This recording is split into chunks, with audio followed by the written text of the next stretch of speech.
Guys, happy Friday. I'm coming at you today with some funky news. You're going to think I'm a little bit insane, and maybe I'm a little crazy, but I'm just putting it out there. So, after talking with my honey this morning, we decided about, this optimal life that we're creating. What do we want? What are we looking for? And to be honest, I've hit some milestones that were pretty big milestones and goals for me. And I haven't really said anything past that because I kind of got comfortable, a little bit stagnant here and moving forward because I feel good and I'm functional and doing things I never thought I could do. But we're going to take it a little step further. I still have some weight on the scale that I want to get down. But the reason, why do I want to get it down? Like, what do I want to create and what do I want to do that maybe I'm not able to do now?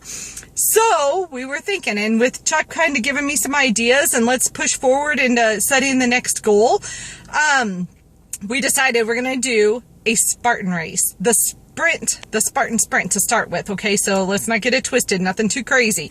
Well, it's